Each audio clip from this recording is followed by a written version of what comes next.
Hello ಗೆಳೆಯರೆ, ಎಲ್ರಿಗೂ ನಮಸ್ಕಾರ.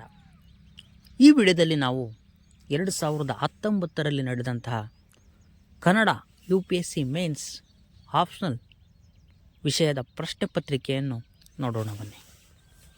ಮೊದಲ ಪ್ರಶ್ನೆ, ಭಾಷೆಯ ಸ್ವರೂಪ ಲಕ್ಷಣಗಳು. ನಂತರದ ಪ್ರಶ್ನೆ, ಸಾಹಸ ಭೀಮ ವಿಜಯದಲ್ಲಿ ದುರ್ಯೋಧನನ ಪಾತ್ರಚಿತ್ರಣ.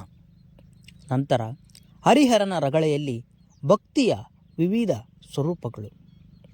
ನಂತರದ ಪ್ರಶ್ನೆ, ದಲಿತ ಬಂಡಾಯ ಕಾವ್ಯದಲ್ಲಿ ಪ್ರತಿಭಟನೆಯ ಸ್ವರೂಪ. ನಂತರದ ಪ್ರಶ್ನೆ, ವಚನ ಸಾಹಿತ್ಯದಲ್ಲಿ ಸತಿಪತಿ ಭಾವವು ನಿರೂಪವಾದ ಬಗೆ. ಅದೇ ರೀತಿಯಾಗಿ ಕನ್ನಡ ಭಾಷೆಯ ಪ್ರಾದೇಶಿಕ ಮತ್ತು ಸಾಮಾಜಿಕ ಪ್ರಭೇದಗಳ ಕುರಿತು ಬರೆಯಿರಿ. ನಂತರದ ಪ್ರಶ್ನೆ, ಆಧುನಿಕ ಪೂರ್ವ ಕನ್ನಡದ ಕಾವ್ಯ ಪ್ರಕಾರಗಳ್ಯಾವ್ಯಾವು ಚರ್ಚಿಸಿರಿ.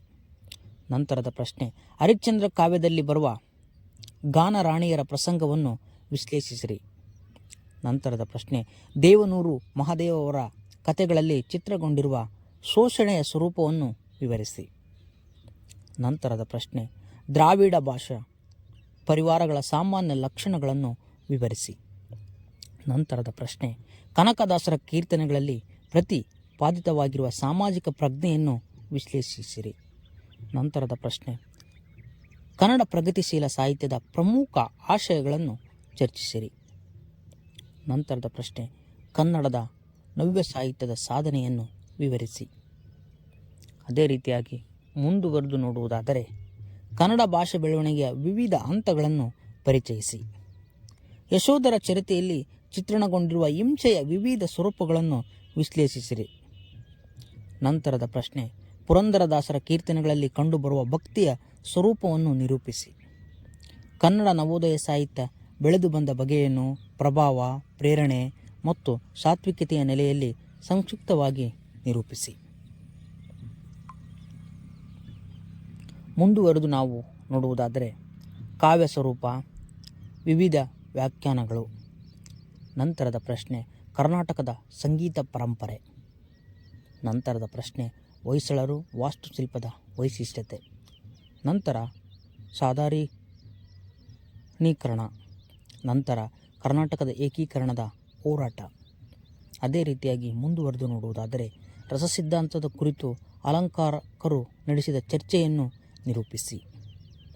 ನಂತರದ ಪ್ರಶ್ನೆ, ಪ್ರಾಚೀನ ಕನ್ನಡ ಸಾಹಿತ್ಯ ಹಾಗೂ ಪ್ರಭುತ್ವ ಇವುಗಳ ನಡುವಿನ ಸಂಬಂಧಾಂತರಗಳನ್ನು ಸೋದರವಾಗಿ ಚರ್ಚಿಸಿ. ನಂತರದ ಪ್ರಶ್ನೆ, ಕನ್ನಡ ಸಾಹಿತ್ಯ ಸಂಸ್ಕೃತಿ ಬೆಳವಣಿಗೆಯ ದೃಷ್ಟಿಯಿಂದ ರಾಷ್ಟ್ರಕೂಟರ ಕಾಲವನ್ನು ಮಹತ್ವದ್ದು ಎಂದು ಹೇಳಬಹುದೇ ಚರ್ಚಿಸಿ.